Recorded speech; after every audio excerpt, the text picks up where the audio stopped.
In today's video, I will exactly show you how to raise your credit score 100 points in the quickest way possible. In fact, everything that I'm about to share with you I've done myself, which helped me raise my credit score over 800. This is something that I wish they taught in school, but it took me years of error and trial to learn. What's up, winners? My name is Nam, so if you're new here, welcome. Here on this channel, we talk all things personal finance. Start by subscribing so you don't miss out on any future videos. So first off, let me explain who is this video exactly for. The people who see the greatest benefit and the highest jump to their credit score, or individuals who have less than perfect credit, ranging in the 500s to the low 600s. The thing is that the higher your credit score, the more difficult and time it will take for your credit score to jump up by that much. So if your credit score is already in the mid 700s or above, it's gonna be not that drastic as a jump. Having a few points can make one hell of a difference when you need financing, loans, and getting new lines of credit. The first step that you have to do to dramatically raise your credit score is to pull your credit report. This is the only way where you can fully analyze your credit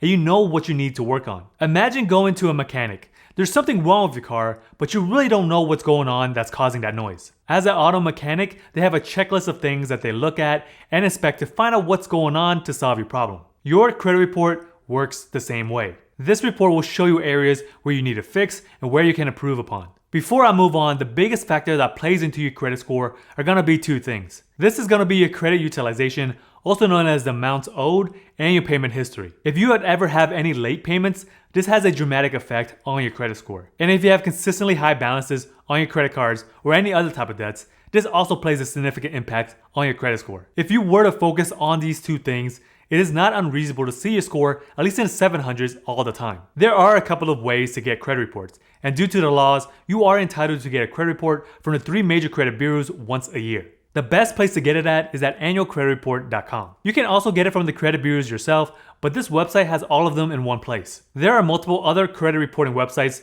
where you usually pay a monthly fee and you can get access to your credit report on a monthly basis. But the only reason why you want to monitor your credit report on a monthly basis is that if you're in the process of repairing your credit. The majority of people only need to review the credit report once a year. Another good option is downloading an app like Credit Karma. Credit Karma is 100% free, and you can get this at a Google Play Store or the App Store on iOS devices. This allows you to get access to your credit report as well, but just not as detailed. But it is definitely a great place to start if you're not able to pull your own credit. Once you get your credit report, this will be everything that you need to know about raising your credit score as quickly as possible. The first thing that you should be looking at when analyzing your credit report is looking at the negative marks, because negative marks are the ones that have the biggest impact to your credit score. This can include late payments, judgments, foreclosures, liens, repos, bankruptcies, or collections. Depending on your negative marks, some will have much more of an impact compared to others. Bankruptcies and repossessions play a heavier role on your credit score compared to a 30-day late payment. Also, things that are fresher on your credit report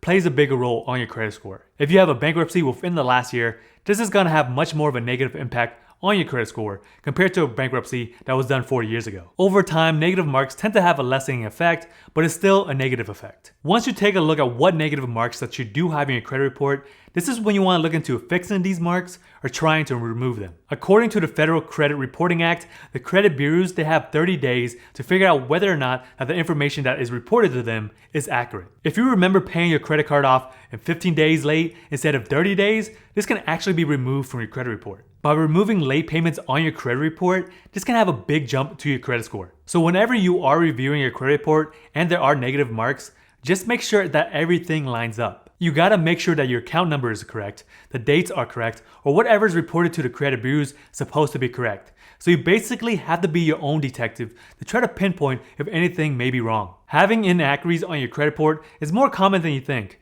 Roughly 1 out of 5 Americans have inaccurate information on the credit report. If anything is incorrect, it is the duty of the credit bureaus to make sure that it is corrected, and if it cannot be verified, it usually has to be removed within 30 days. I'm all about you being able to repair your own credit, so I have compiled a large list of letters for every type of bad situation. As a shameless plug, I do have a link in the description below and in the comments if you guys would like to purchase it. All the letters also include a set of instructions on how you guys can use them as well. Now let's keep it moving with my third tip. Get added on as an authorized user or buy TRADELINES. So both of these terms are going to be used interchangeably. What an authorized user is when you get added onto someone else's credit card, you basically adopt that credit information. So if someone has a 790 credit score and they've had a credit card for 5 years, once you get added onto their credit card, you basically piggyback off of that information. By doing this will make it look like you have a higher credit limit and a longer length of history. But the thing about authorized users is that this will have a big significant impact in the beginning, then once the months go by, this will have less of an effect on your credit score. This is pretty much the same thing with trade lines. The main difference with trade lines and authorized users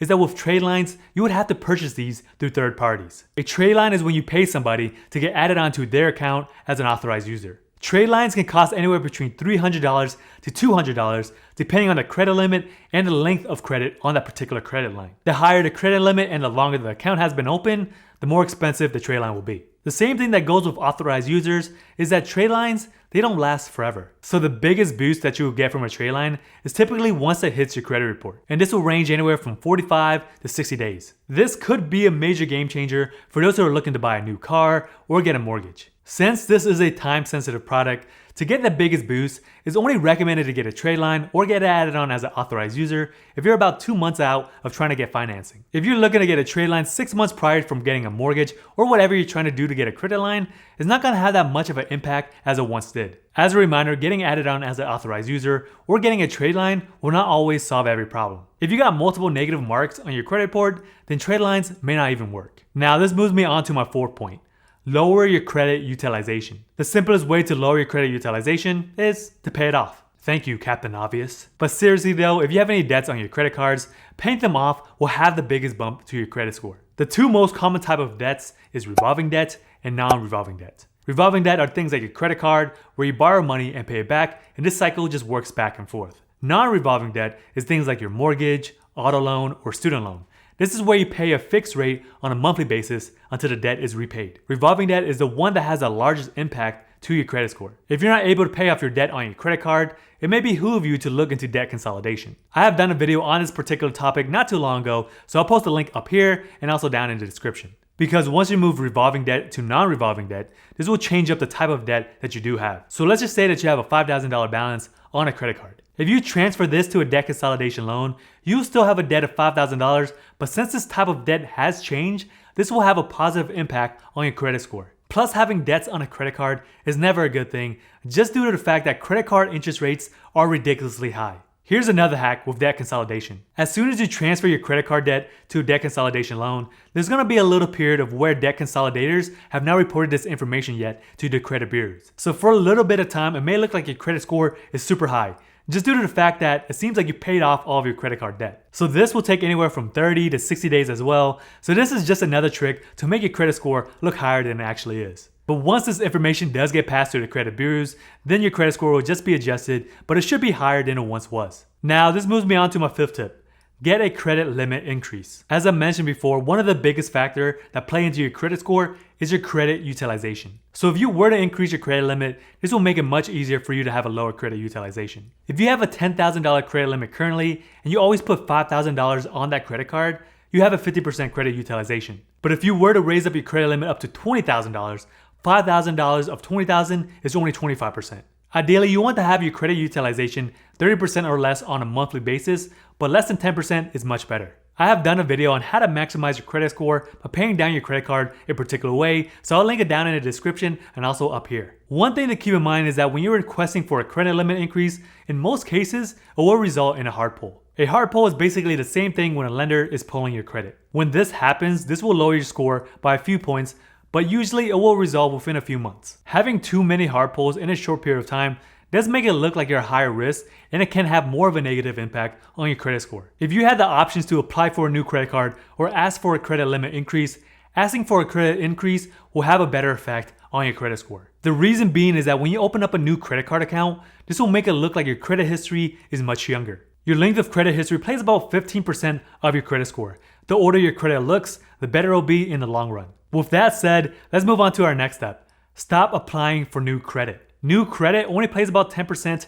of your credit score. If you watch other credit card YouTubers, such as myself, we tend to have a lot of credit cards. But having a lot of cards does come with some cons. Some of the biggest downsides is that the length of your credit looks much younger and you have more frequent hard pulls. Even though having hard pulls doesn't have that big of an impact on your credit score, but by having too many credit lines open in a short period of time, this will make it look like you're desperate to get money. The lenders will smell this and they will deny your approval. but the hard pull will continue to be on your credit report. Even when I did not open up a new credit line, when I stopped applying for new credit cards or credit lines, my credit score started to climb slowly. The reason being is that my credit began to look older and I had less hard pulls on my credit score. But if you are a person who had multiple hard pulls within the last 24 months, you can either wait until they fall off, which will be the 25th month, or you can try to dispute them. So I'll post a video up here if you guys want to check it out after this one, and it will show you exactly how to remove hard inquiries from your credit report. As with any type of credit dispute, the credit bureaus would have to verify that this information is correct. And if they cannot verify it, then they would have to remove it. If you were to go this route, just start off by disputing accounts that are older rather than more recent. There you guys have it. These are the best ways